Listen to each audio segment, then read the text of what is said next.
Welcome to Redvee TV's Instant Fan Reaction, supported by A-Star Recruitment for the 2020 season, following St Helens' 18-6 defeat this evening to the Wigan Warriors. Joined this evening by Peter Elder and Dave Rigby. Good evening. Hi. Before we get into the game, can I just say, first of all, if you are late for a Super League fixture and cause games to be delayed and you're blaming the M62, you should be subject to a 12-point start against you. Because I'm not being funny, the M62 is the M62, and you should know that. And the fact that it's happened in other weeks is just absolutely embarrassing for the sport. You don't see it in football, you don't see it anywhere else. So it's shambolic that it keeps happening.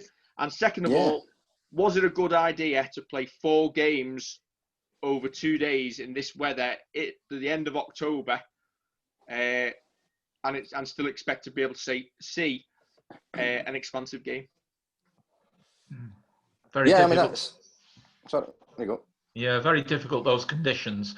I mean, obviously, it's same for both sides, but the pitch really had badly cut up. And we've got one of the best playing surfaces there is. So, yeah, I think those 4 games, after the deluge we've had in the Northwest this week, bad idea. Yeah, I don't think it helped. But as David correctly says, it was the same for both teams. I don't think anyone would use the pitch as an excuse in terms of maybe a spectacle, and maybe, as Dave says, the general idea of having 4 games on the one surface, given the weather conditions. Then, yeah, I suppose it could have been looked at slightly differently. But in terms of the M62, yeah, even up here, even I know the M62 is not ideal. And and I liked. I seen your tweet about 12-point start, but it wasn't the best tweet of the day. Tweet of the day goes to Salford for congratulating Warrington in their first victory over them. They have won the internet today, so well done, Salford, for that. Do you know what? I actually found that really embarrassing for Super League. That I know it's funny, but the tweeting that when they've had to forfeit a game in the top division professional rugby league, and it's just disappointing. And listen, I know I'm talking about the pitch, but I actually that was a tweet that I actually sent out during the first game of the evening, the way the pitch was cutting up. Yeah. It's absolutely no excuse for what happened in the performance this evening and the way the game went. It was just something that struck me. Onto the game then. Do we have to? Saints essentially as flat as Kev. Yeah, you said, Dave, that something struck you. I think that's what a number of the Saints players will be feeling at the moment as well. Now, the first half this evening, essentially, it was an absolute almighty battle, wasn't it? We missed Alex Walmsley, as we're always going to. But it was an absolute ferocious first half. And you know what? If you didn't enjoy that first half and you didn't think that was a good game of rugby league, then I'm sorry, you should be going watching Tiddlywinks, because you absolutely know nothing about the sport. That was as absolute ferocious as you're going to get, and as compelling. And really, really looks like, for a long time, a grand final in waiting. I think so. I mean, the first half certainly was very, very even. Although I think at that stage, I think Wigan were still probably making slightly more metres. They looked to carry a little more aggressively. But we were still, hitting hard in defence, running in hard. Wigan maybe had the slight edge, but the one bit of magic, Johnny on one leg, getting through the defence, and Coote's finish. Disappointed to concede the try, because you want to, after scoring half an hour or so in, you want to get to half time in such a tight game. But probably the score was just about right, and we couldn't have foreseen the very, very clear change in direction, in the second half, unfortunately. I think, although it grieves me to say it, I think Adrian Lamb has outthought Christian tonight. Wigan, to me, had a game where they were going to play Hastings deep. He was never really challenged on his kicks because he was standing so deep. contrast that with our attack where Theo's in the line and he got some punishment on virtually every one of his kicks. But because he's in the line, that's likely to happen. And I don't think our kicking game tonight was very good at all. Did you feel? Well, did you feel potentially that the way our kicking game was this evening, it was always about putting the kick up to try and contain Wigan in the corner and to be able to put our defensive effort in, rather than being able to put an attacking kick in and maybe looking to score off it?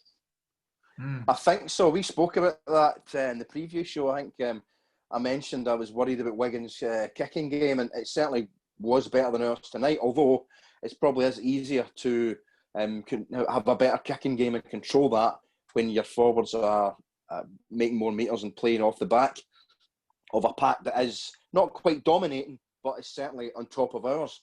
I think David's spot on about Theo maybe needing to take a couple of steps back, and we did seem to look to, have Devin French under a high ball and perhaps tire him out, tackling him in his own line. But I think we needed to maybe put one or two more attacking kicks in. You've got a guy like Tommy Makinson who scored countless tries, collecting the ball in the air on the last. We could have done that certainly a bit more often and given ourselves more chances to score tries or even get repeat sets. But we allowed him to take the tackle, pouch the ball, and then start the set there. But we could have done with varying that, absolutely.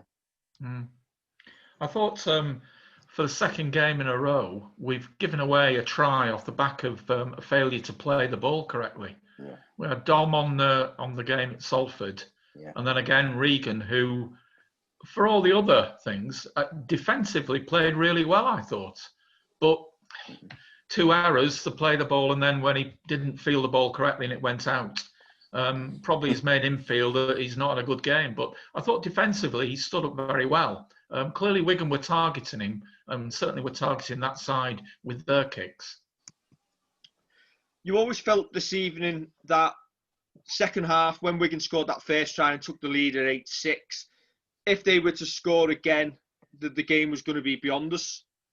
We didn't look like scoring a lot this evening, did we? And even when we fell behind, we didn't become expansive at all. No. And you have to say, in attack, we were essentially blunted. Yeah, definitely. So on you go. Yeah. I mean, I thought Zeb had a good game tonight. I thought he came in a lot into the dreaded middles to bolster our front row tackling, and I thought he had a good game in defence. Not so good in attack. A couple of balls dropped, difficult passes, those short passes, but he's renowned for taking those usually. I recognise his effort in trying to bolster the absence of Walmsley. Yeah, I think in any time in the second half when we got down into the Wigan 20, which wasn't very often, we did make a mistake and we took the pressure off them right away. We did get one repeat set, lovely kick through from Kuti, but then obviously Regan fumbled the ball. He's not. I can't remember the last time he's done anything like that. I think we can almost forgive those errors because he just doesn't do them very often. Although it did add to the general malaise of the second half, which massively disappointed overall because I felt Wigan, I hate the phrase they wanted it more, but in terms of how they ran in, carrying the ball and how they ran in defence, they were doing that with a greater intensity, it looked like. It's easy for me to say that sitting on my couch watching the game, when these guys are putting their bodies on the line. But in a game like that, where we wanted to set down a marker, we've kind of, not let ourselves down, but I think a lot of guys could look at themselves tonight and think the Wigan pack each gave an extra 10%, and we had to give that minimum, I think, to make up for Big Al's absence, and I don't think we did. Another player we missed tonight, and nothing against Jack Wellesby, Percy, the amount of carries and the aggressive carries that he does from centre would have been a big bonus for us tonight. But it is what it is. He's out injured, but we've got to now try and come back from this because we've had 2 defeats in a row, and we're now not top. We're now level with Warrington. So we've got to come back from this, whether it's the next round or whether we're into the playoffs next, which might be. We'll find out in the next few days, I dare say. Yeah, I mean, it's astonishing, isn't it? I suspect we're going to get onto the decisions that have got to be taken next week at the Super League board, but the decisions that they're likely to take when there's a game scheduled for next Monday seems bewildering to me. You know, are Catalans getting on the plane or not to play Salford? Well, that's the thing, because I mean, at the moment, even Saints, we always have a game, you know, a bit later. You know, a few days after that. I think it's next Friday, Saturday. I can't remember. Forgive me. Thursday, yeah. Thursday. I mean, we will, probably from Monday morning, start preparing for that game. Maybe even into Tuesday, and then it's like, hang on, you're not playing Catalan. We're waiting till the Sunday, and now you're playing whoever in a playoff. So you have to start. You have to alter your prep. You know, in terms of, because I dare say we'll structure the training intensity, building it up Monday, Tuesday, Wednesday to play Thursday. But then if you're not playing till Friday, Saturday, or Sunday, it upsets the whole rhythm in training. But I dare say that'll be the same for every team. So I think some early clarity on that would be excellent. I suspect that behind the scenes, decisions have already been made before they actually turn up at that meeting. Teams talk, I'm sure, like the big Premier League teams doing, and try and carve things up. I reckon the decision's probably already been made about what's going to happen. But it's a very odd situation, isn't it? We're not knowing what's going on. Just going back to the game, I thought possession first 20 minutes. I thought we were essentially on top and we controlled field position. Wigan didn't really get out the half that much. I think they had one break down the right when Hardacre went clear. But as the game went on, we just didn't seem to have any sort of plan B to deal with what Wigan offered. And that sort of game on that sort of pitch, for me, suits Wigan more than it suits Saints. And I think moving forward, and the worry for me is, if we are going to be successful this season, we need to work out how we play on them boggy pitches. Yeah, I agree. Yeah. Hey, it's been remarkable that we've got so far without mentioning heads. And I'm not talking about Dave's new haircut, smart though it is. David, sorry, can I just point out, I did this myself. Can you tell? Yeah. Don't give up your day job. I thought it was quite surprising. 14th minute, Brad Singleton smacks Wellesby round the head. Not even a penalty. You've seen players been given sin bins for far less than that, and it continued. I thought Isa. I mean, they keep saying what a lovely fella he is, and I've heard him being interviewed off the game. He seems a very friendly chap, but he's a grub on the pitch, isn't he? Yeah, I mean, I'm sure he's very, very nice to his mother, but that's not how we're judging the guy, you know. And it says everything about him. The first thing he did was go in on Theo, probably a guy, you know, half his weight, half his size, you know, hit him late in the ground. That's nice and brave, isn't it? Take on one of the big guys, then we'll come back and we'll call you a proper hard man. But yeah, I think Chris Kendall. I don't think Kendall had a bad game. I mean, I'm not going to get into the thing of blaming the referee for it. I think he could have been a little bit tighter on those head shots and set the agenda early that, look, you know, to keep them down, because you start early, you start letting them away with them early, they're just going to continue doing them. But you know, I think we could have maybe been a little bit more aggressive ourselves. I wouldn't have minded us putting a few cheap shots in. Sometimes you just have to, just to see we're not taking this from you. Do you feel Johnny got targeted this evening? He seems to take quite a few. The one from Greenwood at the end, how that is not a red card when you've done it from 2 yards out. It's not as if you've made a mistake. You've deliberately targeted him. You've got Alex Walmsley, who's missed this week for something that was completely accidental and nothing he could have done anything about. And then you've got deliberate strikes to the head, which can be damaging, and you get a minute 40 off the field. And you know what really struck me as well is, what really annoyed me? There was 2.5 minutes left in the game, and listen, the game was probably gone. But the fact that once he does that high shot, the referee allows another minute to run off the clock before stopping it, which essentially guarantees, regardless of whether we can score on our next possession, that Wigan win the game. Well, yeah, Kev's quiet tonight.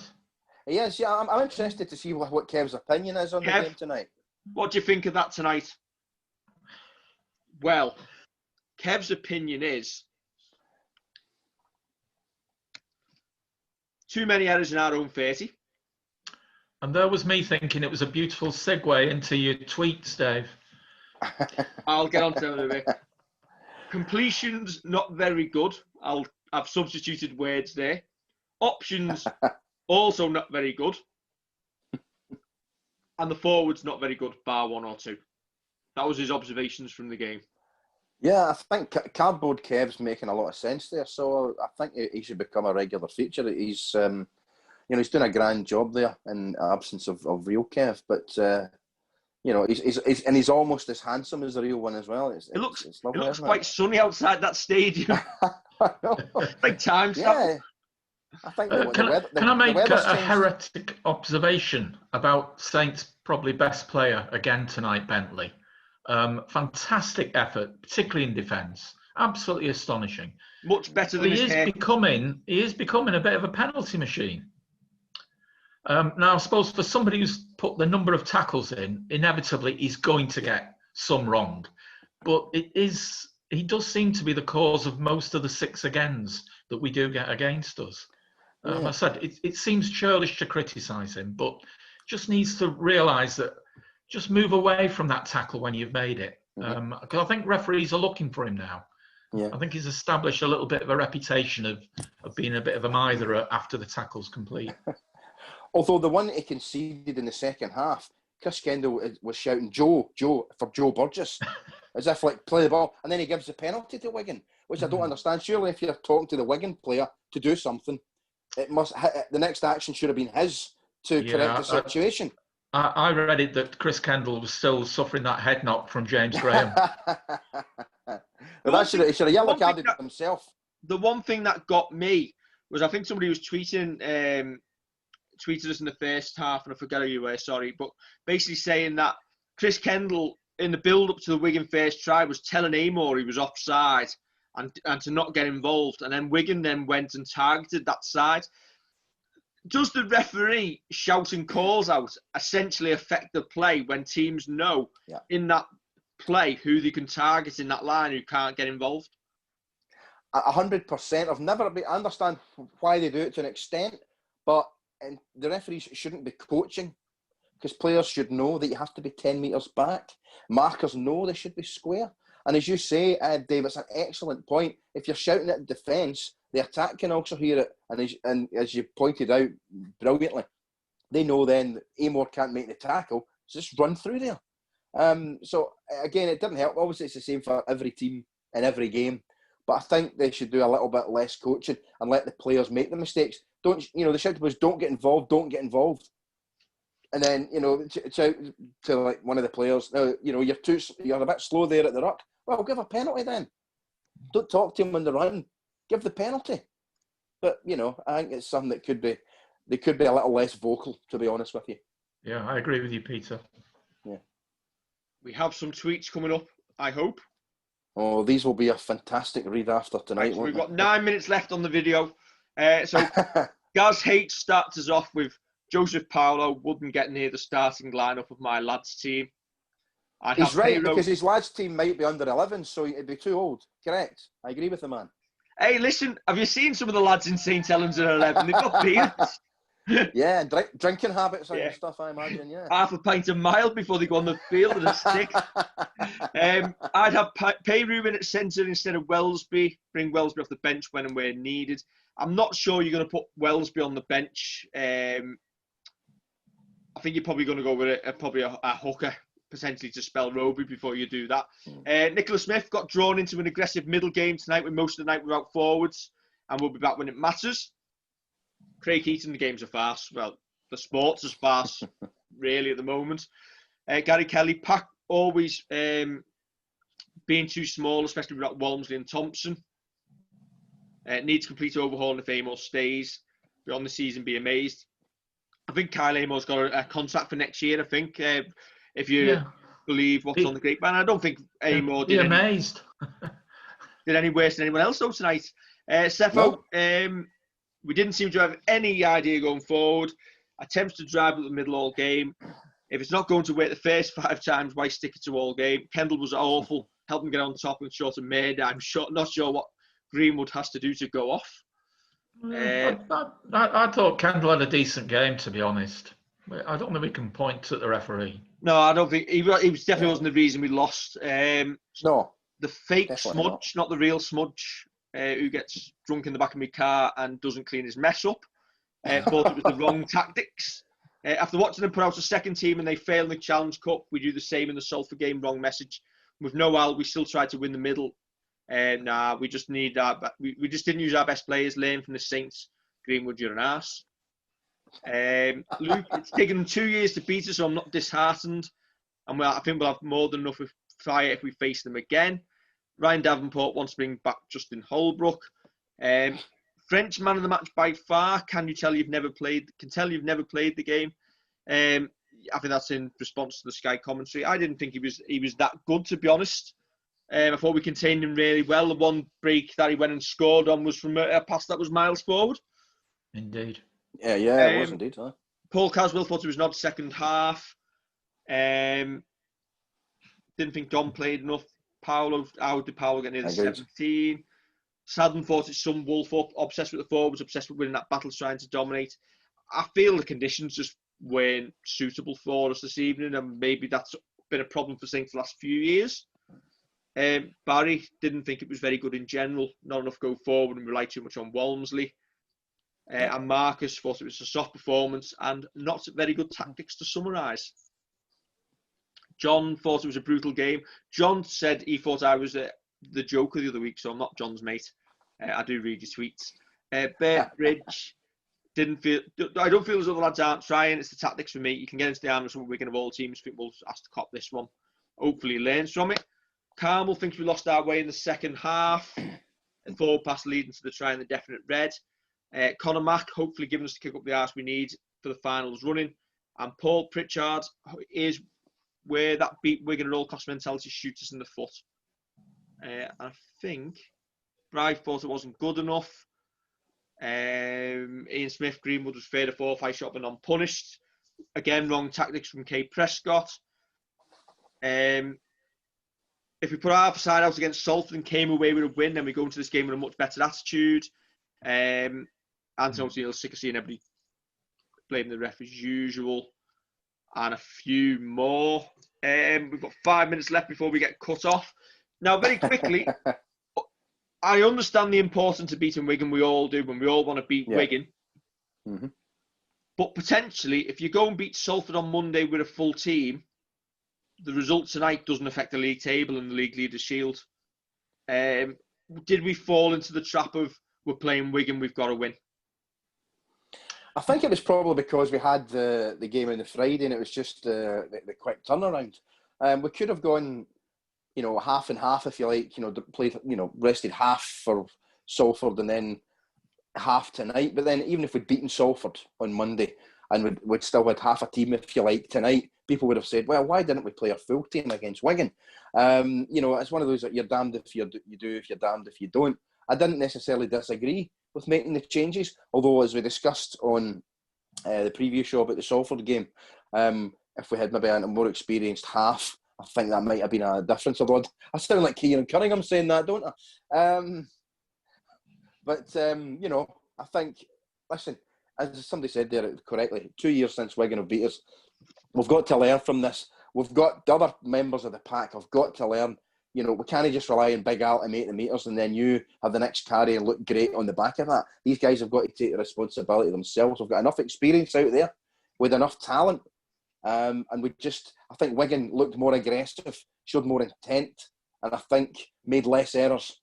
We made some unforced errors tonight. Some were under pressure, some weren't. And I think we need to dust ourselves down. We're all disappointed tonight, but cold light of day, we're still in with a right good chance of being champions. But we need to now take this in the chin and come back and say, right, how can we improve? We can't play that way again. We need to be slightly more expansive, but also to earn that, we need to hit harder up the middle. Not just Big Al. Everyone's got to take responsibility for that. Yeah. I think Kev's been drinking. He's swaying a bit from side to side. Yeah, he's got a bit of a shimmy going on, hasn't he? He's It's funny how cardboard Kev's a better dancer than real Kev. But He's got a decent bottle of beer there, though. Yeah, they seem to have the same drinking capabilities anyway. That's good. So, yeah. But yeah, right. Yeah, obviously hindsight is a wonderful thing. You maybe wonder whether we could have gone a little bit lighter against Leeds, possibly, and still won that game as well. But do you know what? Are we going to finish top? Are we not? We don't know whether the season carries on or not. We'll meet again. Yeah. Don't know where. Don't know when. Who cares? We've lost the Wigan. That's all that matters this evening. You feel if we get our best team out on the park, we've got a chance against anyone, but we've got to be much better than tonight. Yeah, I like the idea that one of the tweeters mentioned there about playing Peru at centre. Some of these games, the big games at Wales, we've played well. I'm not going against them, but I think we could do a little bit more defensive aggression at centre there, because he was being targeted, and if they're going to target him, then let someone run it Bentley, run it Dom. I wouldn't be averse to that going into the playoffs. It might sound a bit negative, but if that's where teams are targeting us, then let's do something about it. And I think Dom would be a great fit there. I agree with the person that said that. I'd be looking to do that in the big games. Right. 1:20 left. You've got 30 seconds each for the final words. Dave first. David. Yep. Well, obviously, you feel really despondent because you always do if you get beat by Wigan. I think the one thing I'd say in defence of Christian's tactics is he may still be thinking that we've still got to face Hull, Warrington and Catalans. And therefore, this game is just one of those last 4 games. Yeah. It looked from the TV pictures tonight that Adrian Lamb knew this was the last game of the season. It looked like he was going to a disco afterwards. Anyway, right. Peter, last couple of words. Unfortunately for us tonight, the better team on the night won the game. So we have to say, much as it's congratulations, Wigan. But you may have won the battle, but you're not going to win the war. Yes. You need to dress up like Derek Chisora if you're going to talk about war, right? Oh, no. Thank you very much for joining us, both of you. Don't forget to like, share and subscribe. And we will catch you sometime for Redvee TV. I don't know when, but we'll find out. Catch you soon.